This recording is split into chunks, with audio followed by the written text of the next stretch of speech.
आइए गौतम दुग्गड़ साहब कार्यक्रम में शामिल हो रहे हैं और 2015 से आप मोतीलाल ओसवाल फाइनेंशियल सर्विसेज में इंस्टीट्यूशनल इक्विटीज़ के हेड ऑफ रिसर्च के तौर पर काम कर रहे हैं। 40 से ज़्यादा एनालिस्ट आपके पास हैं और 17 से ज़्यादा सेक्टर्स आप कवर करते हैं। 220 से ज़्यादा स्टॉक आपकी कवरेज लिस्ट में है और भारतीय बाज़ारों पर और दुनिया भर के बाज़ारों पर गहरी पकड़ रखते हैं। हाल ही में एक रिपोर्ट आपने इंडियन पॉलिटिक्स को लेकर भी लिखी है, उन पर भी बातचीत करेंगे। तो ढेर सारी चीज़ें हैं जिस पर हमें बात करेंगे। गौतम जी, बहुत बहुत स्वागत है आपका, धन्यवाद हमें समय देने के लिए। सबसे पहले तो जो रिसेंट डेवलपमेंट हुए हैं ग्लोबली, सोने चांदी के भाव बढ़ गए, कच्चा तेल $90 जाकर नीचे आ गया, इजराइल ईरान ईरान के तनाव के चक्कर में। सबसे पहले ये बताइए, क्या व्यू मार्केट पर है इन सारे ग्लोबल माहौल को देखते हुए? Thank you Anil ji. Good morning. Morning sir. मुझे आमंत्रित करने के लिए बहुत बहुत धन्यवाद। सो जहाँ तक ग्लोबल हेडविंड्स की आपने बात कही, जियोपॉलिटिकल हेडविंड्स की बात कही, अनिल जी आपने देखा होगा पिछले कई सालों में ये काफी रिकरिंग हो गया है। मतलब हर 3-4 महीने में ऐसी कोई चीज आती है। हमने रशिया यूक्रेन देखा, हमने इसराइल पैलेस्टीन देखा, अभी इसराइल ईरान चल रहा है। मुझे लगता है इक्विटी मार्केट कुछ दिन तक इस डेवलपमेंट पे रिएक्ट करते हैं और फिर 3-4 दिनों बाद वापस अपने फंडामेंटल्स पे आ जाते हैं, as long as crude prices बहुत ज्यादा ना बढ़े।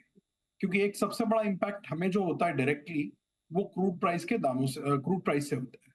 तो अगर ये इसराइल ईरान का जो भी कॉन्फ्लिक्ट चल रहा है, इसके वजह से अगर क्रूड प्राइसेस बहुत ज्यादा बढ़ती है, तो फिर हमें थोड़ा इस पे विचार करना पड़ेगा। बट अभी ऐसा लग रहा है कि एक रेंज में क्रूड चल रहा है, 80-90 के रेंज में। तो उससे मुझे नहीं लगता है बहुत ज्यादा दिक्कत होनी चाहिए। बाजारों ने भी 1-2 दिन रिएक्ट करने के बाद वापस से अपनी पुरानी चाल पे आ गए हैं। और अभी मुझे लगता है जो कॉर्पोरेट अर्निंग सीजन चालू हुआ है फोर्थ क्वार्टर का, हालांकि अभी 4-5 ही दिन हुए हैं, जैसे जैसे हम आगे बढ़ेंगे और फिर इलेक्शंस भी है, तो ये दो बड़े ट्रिगर या ड्राइवर्स रहेंगे मार्केट के in the short term.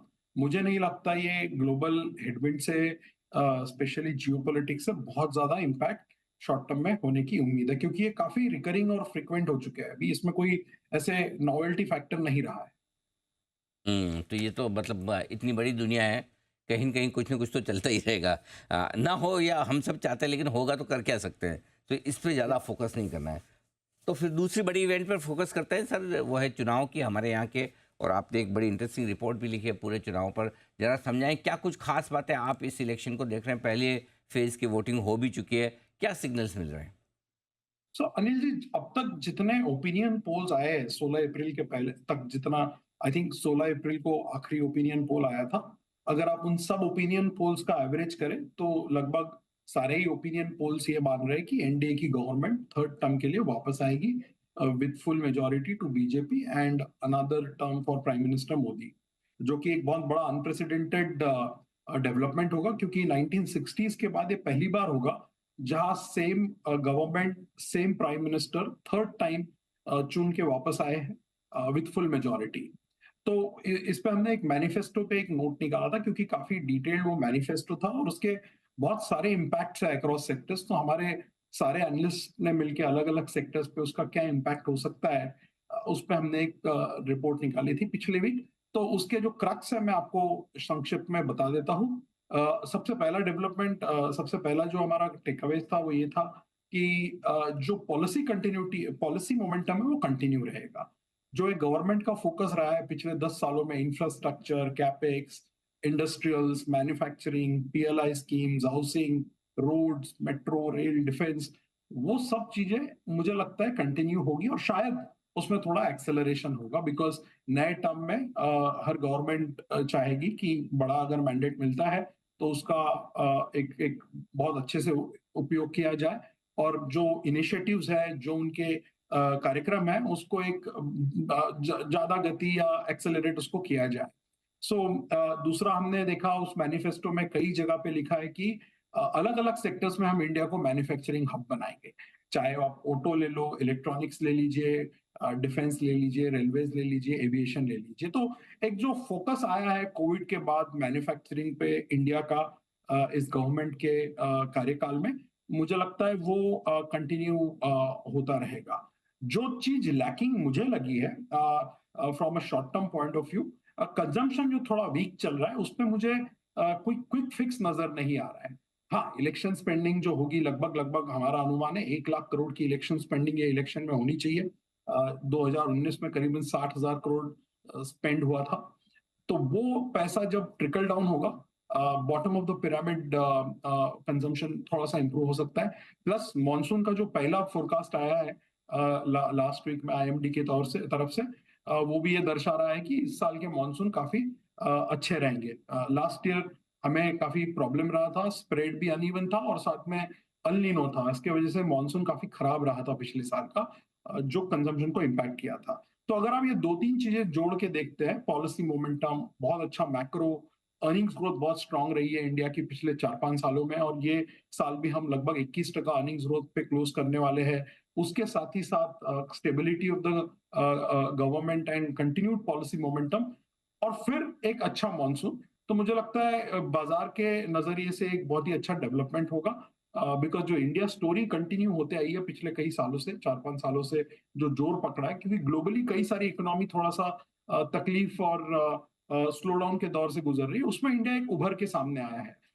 3.6 trillion GDP, लगभग 4.5-5 ट्रिलियन के बीच में अभी अब मार्केट कैप भी हो गया है। तो मुझे लगता है ये काफी एक अच्छे संकेत है बाजार के लिए।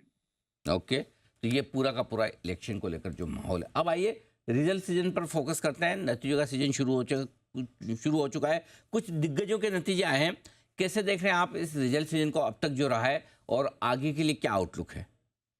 सो अनिल जी, अभी तक जो रिजल्ट्स आए ब्रॉडली अगर आप देखें तो आईटी के आए top 3, Infy, TCS, Wipro, in line ही नतीजे थे। हालांकि कमेंट्री तीनों कंपनीज की अलग थी और इंटरनल्स में काफी डिफरेंसेस है, बट ब्रॉडली अगर आप सिर्फ रिपोर्टेड नंबर्स पे फोकस करें वर्सेस एक्सपेक्टेशन, तो इनलाइन थे।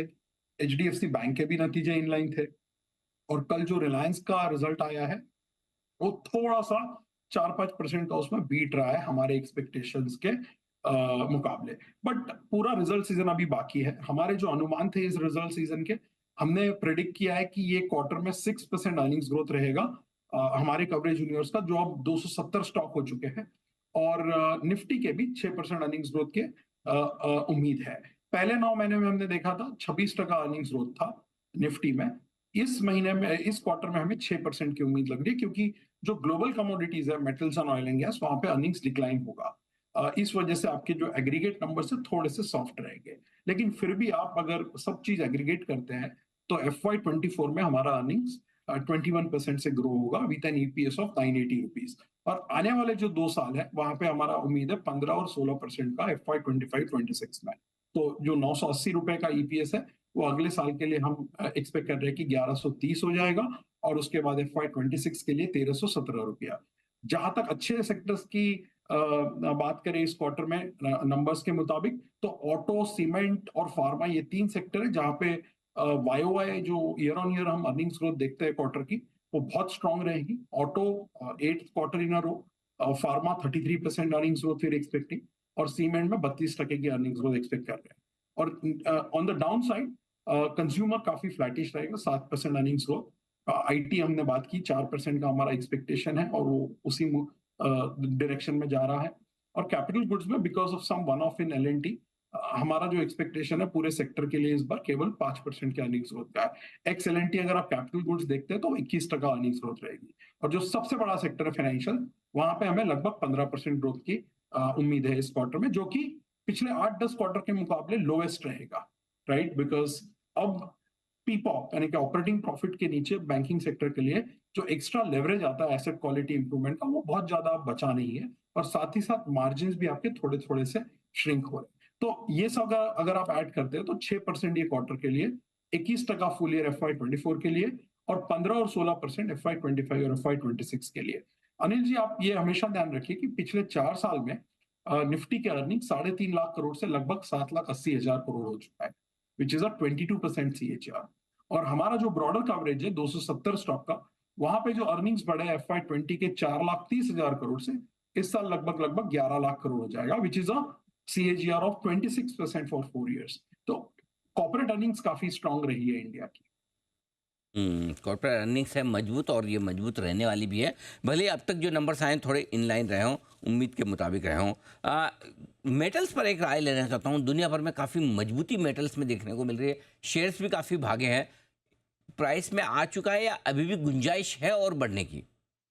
अनिल जी, जिस तरह का माहौल अभी कमोडिटी प्राइसेस को लेके चल रहा है, मुझे लगता है थोड़ा-सा वहाँ पे commodity prices driven earnings upgrade की संभावनाएँ बढ़ गई है। अ, आप अगर याद देखें पीछे मुड़ के तो 2022 में जो निफ्टी में मेटल कंपनीज़ हैं, उन्होंने 90,000 करोड़ का प्रॉफिट बनाया था, जो एफवाई 24 में गिर के लगभग-लगभग 50 या 53,000 करोड़ हो चुका है। अगले साल के लिए हमारी जो एक्सपेक्टेशन है 71,000 करोड़ के, which is a growth of 35%। और जो अभी प्रिवेलिंग प्राइसेस है कमोडिटीज के, इंडस्ट्रियल कमोडिटीज के, अगर वो सस्टेन होते हैं मान लीजिए अगला 6-9 महीना, तो मुझे लगता है मेटल सेक्टर्स के अर्निंग्स में अपग्रेड आ सकता है। इसलिए हमने हमारे मॉडल पोर्टफोलियो में मेटल सेक्टर को अंडरवेट से न्यूट्रल पोजीशन पे लाके रखा है। हमने हिंडाल्को हमारे मॉडल पोर्टफोलियो में ऐड किया है और कोल इंडिया हमारा एक टॉप आइडिया पहले से ही हमारे मॉडल पोर्टफोलियो में मौजूद है। ओके, तो ये आपके लिए मेटल्स पर आए। अब बताएं सर, गौतम जी, निवेश के मौके कहाँ हैं आपको? क्या कुछ अच्छा लगता है इस बाजार में? तो अनिल जी, हमारा जो एक प्रेफरेंस रहा है डोमेस्टिक सिक्लिकल को लेके पिछले 2-3 सालों में, वो अभी भी हमें उसमें बहुत अच्छे आसार नजर आ रहे हैं। सो जैसे कि आप अगर फाइनेंशियल्स की बात करते हैं, हमारा पीएसयू बैंक्स पे हमारे मॉडल पोर्टफोलियो में बहुत बड़ा ओवरवेट रहा है पिछले 2 सालों से। तो वो हम अभी भी कंटिन्यू कर रहे हैं, जिसमें हमारे मॉडल पोर्टफोलियो में एसबीआई, बैंक ऑफ बड़ौदा, ये स्टॉक्स है। हमारा एनबीएफसी पे भी ओवरवेट है, जिसमें angel, Chola and PNB housing, ये हमारे पिक्स है। दूसरा सेक्टर जो हमें बेहद पसंद है वो है रियल एस्टेट। हम बड़ा ओवरवेट लेके वहां पे बैठे हैं पिछले कई क्वार्टर से। वहां पे हमने 3 स्टॉक्स रखे हैं हमारे मॉडल पोर्टफोलियो में, लेकिन हमें पूरा सेक्टर ही पसंद है।